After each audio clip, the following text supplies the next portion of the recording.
Donc, une des questions qu'on peut se poser, c'est quel noyau utiliser. Dans la vidéo précédente, on a vu qu'on peut utiliser un noyau polynomial, mais existe-t-il d'autres noyaux? Et si oui, comment les définir? Donc, on peut se définir de nouveaux noyaux, ça, il n'y a pas de problème. En fait, il y en existe déjà un bon nombre dans la littérature, ça a été l'objet de plusieurs articles scientifiques.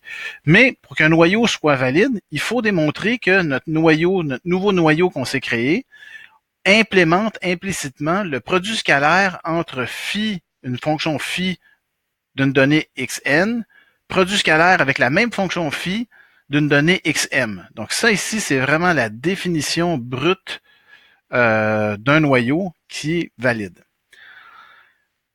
Dans la section 6 du livre, de chapitre 6 du livre de Bishop, on voit un certain nombre de critères qui sont mentionnés.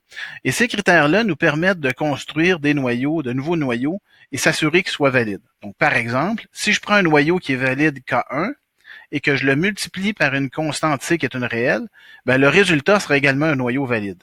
Si je prends deux noyaux valides, K1 et K2, et que je les additionne ensemble, le résultat sera également un noyau valide. Si je prends deux noyaux valides, K1 et K2, je les multiplie ensemble, ça va encore me donner un noyau valide, etc. Donc, on a comme ça une dizaine de cas de figure qui peuvent nous aider à construire des noyaux valides. Alors, d'où viennent ces propriétés-là? On ne va pas toutes les prouver. Certaines de ces preuves-là doivent être faites en devoir. Mais là, on va avoir deux, on va en prouver deux. Donc, la première, je reviens en arrière, qui est la suivante. OK, celle-ci. On va essayer de la prouver. Donc, on va prouver que si je prends un noyau valide K1, donc c'est un noyau pour lequel je sais qu'il existe une fonction de base phi de x qui le détermine, ben C fois K1 est également un noyau valide. Donc, si K1 c'est un noyau valide, comme je disais, ça veut dire que je suis capable de le représenter par le produit scalaire entre phi de x et phi de x', comme ça ici. Donc ça, c'est la définition d'un noyau valide. Donc, si je prends C multiplié par mon noyau K1, ben ça revient à dire implicitement que je fais C fois le produit scalaire entre phi de x et phi de x'. Et sans perte de généralité, je peux représenter ce terme-là ici, qui est phi de x multiplié par racine carrée de c, produit scalaire avec la racine carrée de c fois phi de x'. Donc ça c'est rigoureusement égal. Or, une constante fois phi, c'est un noyau. Puis comme j'ai la même constante de deux barres, ben j'ai le noyau phi chapeau de x transpose fois phi chapeau. Ça veut donc dire que ça ici, c'est valide. Donc ça, c'est valide. Clairement. Un autre exemple, on peut prouver que le noyau RBF, ou le noyau gaussien, donc Radial Basis Function, donc c'est un noyau très souvent utilisé, est valide. Donc le noyau RBF qu'on avait vu au début de la section 5, c'est un noyau qui est l'exponentielle donc exponentielle de moins la distance au carré entre x et x' divisé par 2 sigma au carré. Donc ça, c'est la distance de Mahalanobis qu'on a vu en classe. Et la distance ici entre deux vecteurs x et x' au carré, on peut démontrer que c'est, sans trop forcer, que c'est le produit scalaire entre x et le produit scalaire entre x et x, le produit scalaire entre x' et x', moins deux fois le produit scalaire entre x et x'. Donc ça veut dire que mon noyau RBF, si je remplace ça ici par le terme que j'avais en haut, ça va me donner l'équation que voici. Puis le produit scalaire excusez-moi, l'exponentielle d'une somme devient le produit d'exponentielle. Donc, écrire la RBF sous cette forme ou sous cette forme, c'est tout à fait équivalent. Et pour notre preuve, on va utiliser cette représentation-là ici parce que ça va nous simplifier les choses. Donc, notre but, c'est de prouver que le RBF est valide, mais on va commencer ici par le produit scalaire qu'on a entre x et x'. Mais le produit scalaire entre x et x', c'est un noyau qui est valide, parce qu'en fait, dans ce cas-là, ça présuppose que phi de x, c'est égal à x, c'est l'identité. Donc ça, c'est un cas vraiment trivial, mais donc ça fonctionne. Donc ça ici, c'est un noyau valide. Donc cette opération-là ici, c'est un noyau qui est valide. Prendre un noyau valide et le multiplier par un réel, donc le réel ici serait moins 1 divisé par 2 sigma au carré, ben ça me donne encore un noyau valide en vertu de cette propriété-là que j'ai prouvé à la page précédente.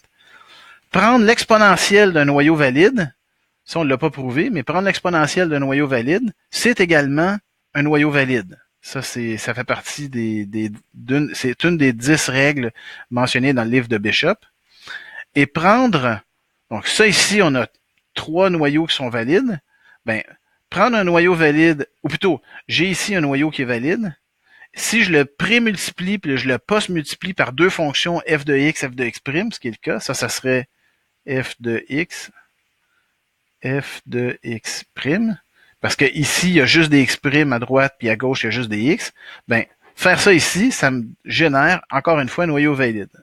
Donc, on peut en conclure que le noyau gaussien, donc le noyau RBF, c'est effectivement un noyau qui est valide. Et on peut faire ça comme ça avec différents noyaux. Vous serez appelé à implémenter 4 noyaux différents dans le TP3. Donc, le noyau polynomial et le noyau gaussien ont différentes capacités qui sont déterminées par un hyperparamètre. Pour le noyau polynomial, l'hyperparamètre qui détermine la capacité, c'est M.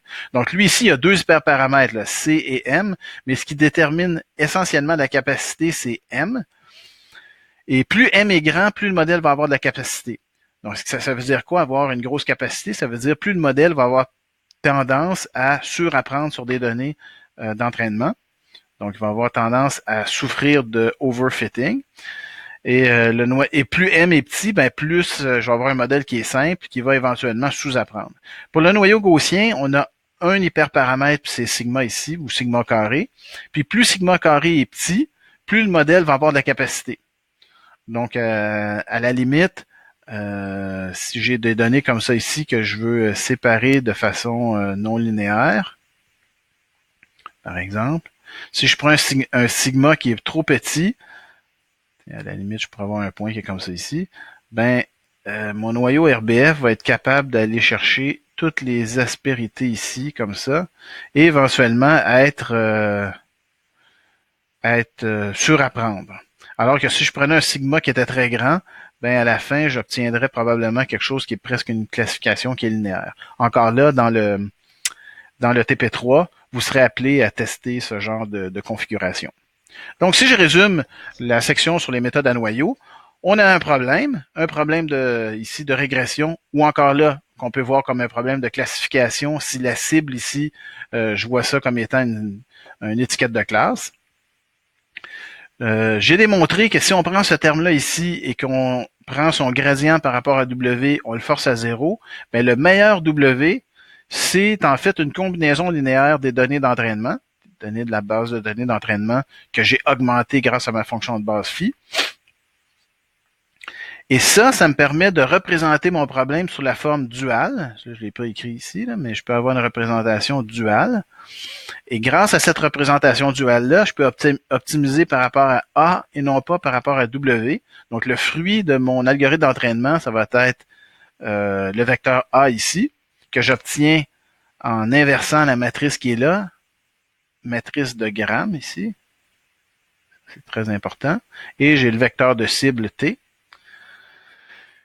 Et une fois que l'entraînement est terminé, faire une prédiction, ça revient à prendre une somme pondérée des distances noyaux entre le vecteur X et les n données d'entraînement. Un noyau. Et grâce à l'astuce du noyau, je n'ai plus besoin, donc phi de X n'a plus besoin d'être calculé. Il y a des hyperparamètres, donc lambda ici, pour gérer la capacité du modèle, c'est un hyperparamètre à déterminer.